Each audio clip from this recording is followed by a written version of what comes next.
today I'm doing a Zoom webinar style here because the information is going to be so riveting that you're going to want to come back and watch this 10 to 12 minute video here, because all of you want to know what Proposition 19 is that just got voted into law back in November of 2020. Here we are in the middle of January. Wanted to get some good information out to you. This is very relevant and only relevant for San Diego County and for the state of California. So Proposition 19, what you need to know. Hopefully you guys can see my PowerPoint here. I'm going to break this into two webinars. The first part is going to talk about parent to child and grandparent to grandchild transfers of real estate. This is again related, Prop 19 is related to property taxes. And then part two, which I'll do at a later date, will be about the senior exclusion from reassessment. So let's jump into this first slide here. Before we get into Prop 19, which has some very specific dates that apply, you need to know what Prop 13 is. So Prop 13 is an agreement between you and the government. It basically says, we agree to this as taxpayers, that 1% of the assessed value is what we will pay annually in property taxes. It's based on the purchase price or the acquisition price of the real estate that you buy. And it can only increase per the consumer price index. At this point, it's around 2% per year can the property taxes go up. It gets reassessed, like I said, at the change of ownership. And you can't change Prop 13 without all of us voting to do so. This little key down here, Proposition 8, was passed right after Prop 13. And that allowed for temporary property tax relief when we had the Great Recession. So, and I do want to stop right here and just say a big thank you to Jordan Marks. He is a tax advocate and attorney for the County Assessor's Office. I was fortunate to see him present these slides at a broker caravan earlier this week, and they were kind enough to share the slides so I could share this all with you. So Prop 13, here's a graph of the impact of Prop 13 and Prop 8. So the run-up of property taxes, again, on annually about 2% per year. And then what happened during the Great Recession, values fell. In comes Prop 8, which allowed those of us that owned real estate to actually drop the assessed value of our real estate because the market value had dropped. And so Prop 8 took effect in this red area. Then we got back to Prop 13 being restored once we came out of the recession in the beginning of 2013. And then off we go, off to the races at 2% annually. So quick little pointer, where's your assessed value? It is on your property tax bill next to this little orange arrow.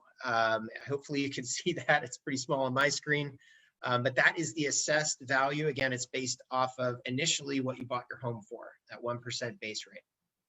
Okay, so Prop 19 has this crazy long name, as do many of the propositions, passed in November of 2020. Let me dig into it a little bit more. So it primarily impacts two current property tax laws. So what we're going to talk about today is the parent to child and the grandparent to grandchild transfer.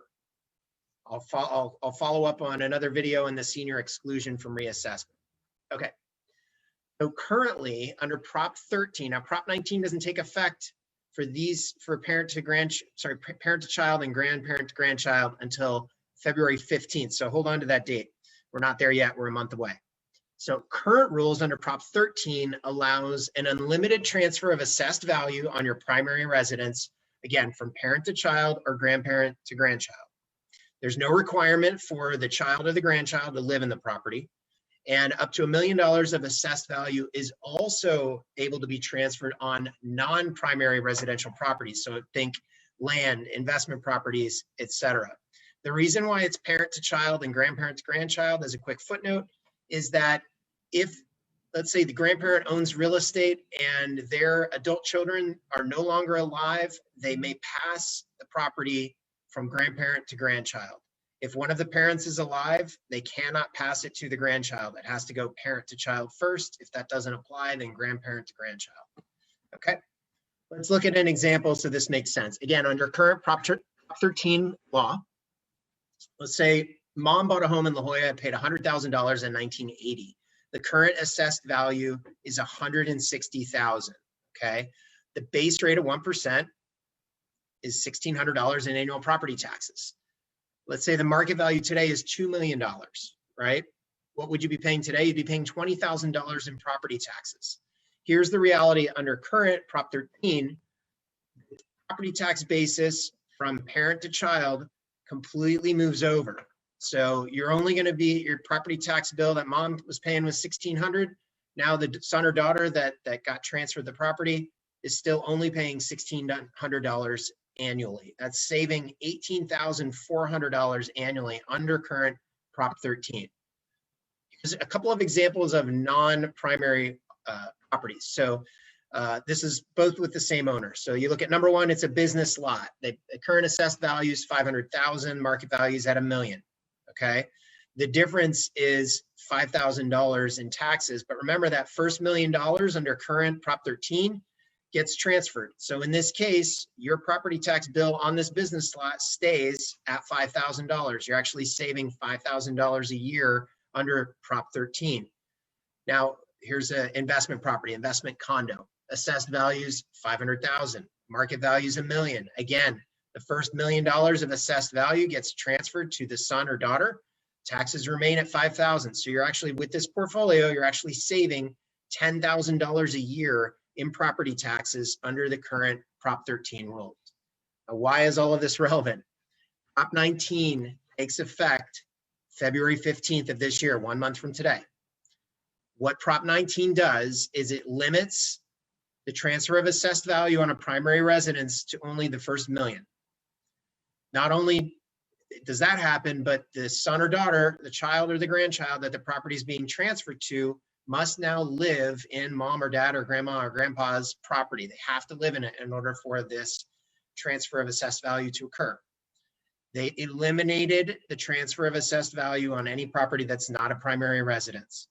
And you also have to file a homeowner's exemption within a year. Okay, so you're all probably looking at me cross-eyed. What does all this mean? Let's look at an example. You got your $100,000 property in La Jolla that you paid $100,000 in 1990. Current assessed value is $160,000, right? Mom is paying $1,600 in annual property taxes. After February 15th, 2021, the new calculation looks like this. They're going to take the original assessed value, the 160, you're going to get that first $1 million, then you're going to subtract the market value. That leaves you an excess of $840,000 that needs to be reassessed. So they're going to take that $8,400, you're going to add in the $1,600, and your new tax bill for the son or daughter that took over the property after February 15th, they're going to be paying $10,000 a year instead of the $1,600 a year that mom or dad or grandma or grandpa were paying. So it's an increase of $8,400 a year. That's going to impact a lot of people. Again, this is after February 15th, 2021. Let's look at the example of non-primary residences. Remember this business lot. Assessed value is $500K. It transfers over after February 15th. Boom, property taxes go up to market. Remember, there's no transfer of assessed value under this Prop 19 rule. So instead of $5,000 a year, you're now paying $10,000 a year on this business lot. Same thing goes for the investment property. Transfer it over to your son or daughter after February 15th, 2021. Property taxes go up. This portfolio, you are now paying $20,000 a year more for the life that you own that property. It's a big, big deal. Okay, now here's where that first $1 million of assessed value transfer helps. So in this case, let's say you bought a $300,000 primary residence in University City. Current assessed value is $420,000. Current property taxes are $4,200, right? Market value is $1.3 million. So you take the current assessed value, $420,000, you add in that first $1 million, you subtract the market value, you're at negative $120,000. That means that you're not going to get taxed on negative $120,000. So your property taxes will remain the same. However, you must live in the home as your primary residence. That means if, you know, mom and dad live here in California and the son and daughter live in Texas, they need to move to California and live in the home in order to keep the same property tax basis. So again, after February 15th is when all of these rules change. So let's do a quick recap. Before February 15th, if you want to take advantage of Prop 13, you have to transfer your property from parent to child or grandparent to grandchild. You have to have that notarized and done prior to February 15th. After February 15th, Prop 19 takes into effect. You have to get your homeowner's exemption within the year. and you have to follow the parent-to-child rules of transferring that property tax basis that I just reviewed with you. There's a couple of other requirements. The bottom line here, guys, is that you really need to get your team together to understand how Prop 19 impacts your real estate portfolio, your parents, your grandparents. We got to get this information out because it's super important. We've got a month left for families to make some choices on what to do with their real estate. This goes with primary residence and rental and or other real estate. So get your team together, get your realtor, get your tax advisor, your CPA, your estate planning attorney. This is a collective effort to try and make sure that you're making the most informed decisions. And you know, we're here to help. We've got all of those resources if you'd like to reach out to us. So please do so. All my contact information is on my page. You can reach me at 858-206-8000, and you can email me, Darin at triolorealty.com. Thanks so much for watching.